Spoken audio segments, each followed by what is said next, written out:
नमस्कार साथियों, स्वागत है आपका वैदिक परम ज्ञान में। यह पंचकन्या श्रृंखला का 5वां वीडियो है। इससे पहले द्रौपदी, मंदोदरी, अहिल्या एवं तारा पर वीडियो प्रकाशित हो चुके हैं।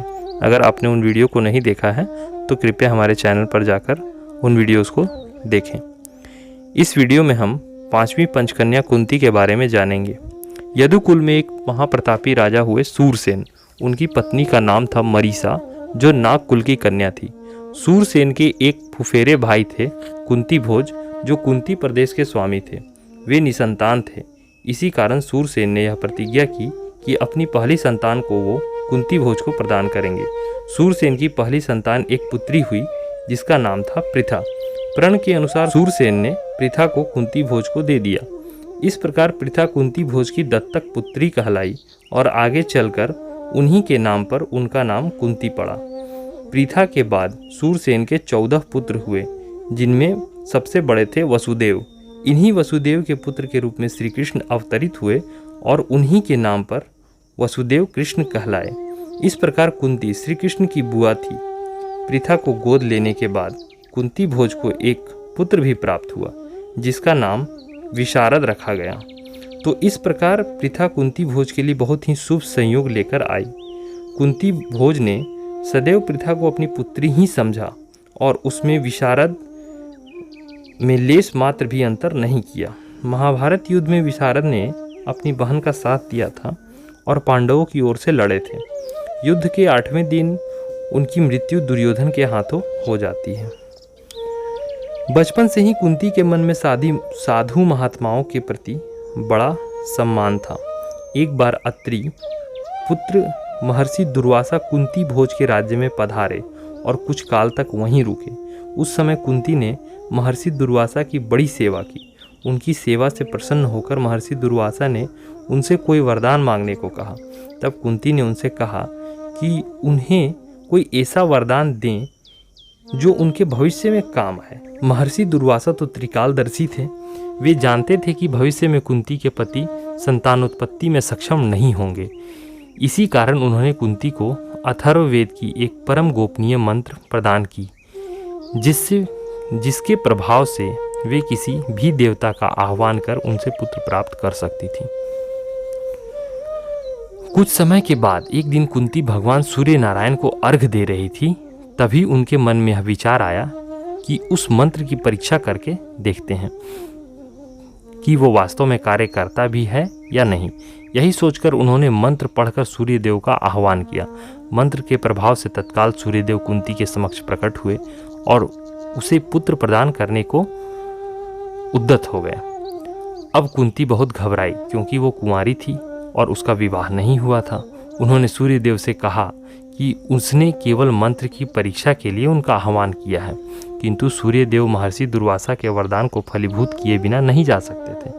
तब उन्होंने कुंती का भय कम करने के लिए उन्हें वरदान दिया कि उनसे पुत्र प्राप्त करने के बाद भी उनके कौमार्य में कोई अंतर नहीं पड़ेगा और वे सदा चिरकुमारी रहेंगी। आपको याद होगा दोस्तों, पिछले सभी पंचकन्याओं की वीडियो में हमने यह बात बताई है कि सभी पंचकन्याएं चिरकुमारी होने का वरदान प्राप्त की हैं। तब इस प्रकार कुंती ने भी चिरकुमारी रहने का वरदान प्राप्त किया।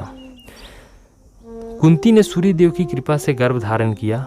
सूर्यदेव ने उन्हें यह भी आशीर्वाद दिया कि वो बालक असाधारण होगा और तीनों लोकों में ख्याति प्राप्त करेगा। इसके बाद कुंती बहुत भयभीत हो गई और एकांतवास के बहाने अपने एक प्रिय दासी के यहाँ जाकर रहने लगी। समय आने पर वहीं उन्होंने अपने अद्वितीय पुत्र को जन्म दिया, जो दिव्य कवच और कुंडल के साथ ही जन्मा। पुत्र के जन्म लेते ही सूर्य के वरदान के कारण कुंती पुनः कन्या बन गई। बालक के जन्म के बाद एक समस्या उत्पन्न हो गई कि अब इस बालक का क्या किया जाए।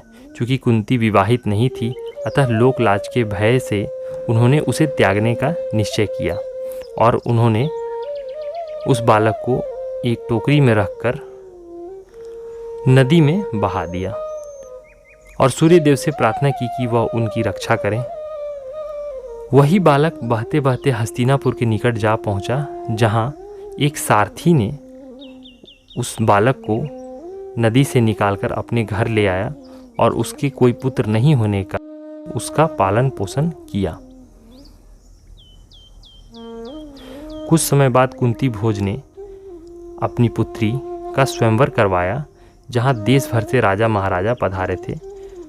कुंती की सुंदरता भी अद्वितीय थी, इसी कारण सभी उन्हें पाना चाहते थे, किंतु कुंती ने उस स्वयंवर में हस्तिनापुर नरेश पांडु का वरण किया। विवाह के पश्चात पांडु को हस्तिनापुर पहुंचते ही अपने राज्य की सीमाओं की रक्षा हेतु जाना पड़ा। जब वह वहां से लौटे तो उन्होंने वहां मद्र राज्य शल्य की बहन माद्री से विवाह भी कर लिया था। तब भीम के परामर्श पर पांडु अपनी दोनों पत्नियों के साथ एकांतवास को वन में चले गए, जहां उनसे भूलवश एक हिरन जोड़े की हत्या हो जाती है, जिससे उन्हें एक श्राप भी मिल जाता है। इसकी चर्चा हम किसी अन्य वीडियो में करेंगे। उस श्राप के अनुसार पांडु जब भी कभी अपनी दोनों में से किन्हीं पत्नियों के साथ भी सहवास को उद्यत होते, उसी क्षण उनकी मृत्यु हो जाती। इस बात से पांडु बहुत दुखित रहने लगे, क्योंकि उस समय तक उनके कोई पुत्र नहीं थे। उन्हें चिंतित देखकर कुंती ने महर्षि दुर्वासा द्वारा दिए गए मंत्र के बारे में उन्हें बताया। तब पांडु प्रसन्न होकर उन्हें धर्मराज से पुत्र प्राप्त करने की आज्ञा दी। इस प्रकार धर्मराज के अंश से युधिष्ठिर पांडु और कुंती के पहले पुत्र के रूप में जन्मे। तब पांडु की आज्ञा से कुंती ने पवन देव और देवराज इंद्र से भी एक एक पुत्र प्राप्त किए, किंतु माद्री निसंतान होने के कारण बहुत दुखी रहने लगी। तब कुंती ने माद्री को उस मंत्र की दीक्षा दी, जिससे माद्री ने अश्विनी कुमारों से नकुल और सहदेव को पुत्र के रूप में प्राप्त किया। यहाँ तक तो आपने कुंती की उदारता को देखा, परंतु इसके बाद शुरू हुई कुंती के जीवन की कठिन परीक्षाएं। पांडु की मृत्यु वन में श्रापवश हो गई और माद्री भी उनके साथ सती हो गई, परंतु कुंती ने अपने पुत्रों को पालन पोषण करने के लिए अपने पति के साथ सती होने का विचार छोड़ दिया और अपने पुत्रों को लेकर वापस हस्तिनापुर आ गई। हस्तिनापुर में शकुनी पहले ही अपनी पैठ जमा चुका था और वह लगातार दुर्योधन को पांडवों की हत्या के लिए उस्काता रहता था। इसी क्रम में पांडवों की हत्या के लिए वारणाव्रत में लाक्षागृह का निर्माण भी कराया गया था, जहां से कुंती और उनके पुत्र किसी तरह बचकर निकल गए थे। जब पांडव वेश बदलकर वन में रह रहे थे, तब वहां पर एक बकासुर नामक राक्षस का आतंक था, जो हर रोज एक मनुष्य को खाता था। एक दिन कुंती के पास एक ब्राह्मण स्त्री रोती हुई आई और कही कि मेरा एक ही पुत्र है और आज उसकी बारी है। वहाँ पर भी कुंती ने अपनी उदारता का परिचय देते हुए उस ब्राह्मणी से कहा कि मेरे 5 पुत्र हैं और आज मैं उनमें से एक पुत्र को उस राक्षस के पास भेज देती हूँ। दोस्तों, इस बात से आप अंदाज लगा सकते हैं कि कुंती कितनी उदार और विशाल हृदय की थी और क्यों उन्हें पंचकन्याओं में शामिल किया जाता है। द्रौपदी से स्वयंवर के बाद जब पांडवों ने इंद्रप्रस्थ नगरी बसाई, तब कुंती उनके साथ गईं, परंतु जल्द ही कौरवों ने द्रुत में उनसे इंद्रप्रस्थ को जीत लिया। तब कुंती हस्तिनापुर में महल में ही रहने के लिए विवश हो गई, क्योंकि वह पांडवों के साथ वनगमन नहीं कर सकती थी। जब हस्तिनापुर में सभी राजकुमारों ने अपनी शक्ति का प्रदर्शन किया था, तब कर्ण ने उस रंगभूमि में अर्जुन को ललकारा था। उस समय कुंती अपने पुत्र कर्ण को पहचान गई थी।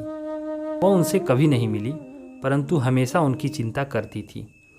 युद्ध शुरू होने के पूर्व भी वह उनसे मिलने शिविर में गई थी, जहां पर उन्होंने कर्ण को सारी सच्चाई बताई, परंतु कर्ण ने यह मानने से इनकार कर दिया और अपने मित्र धर्म को बताते हुए वह कौरवों की ओर से ही लड़ा।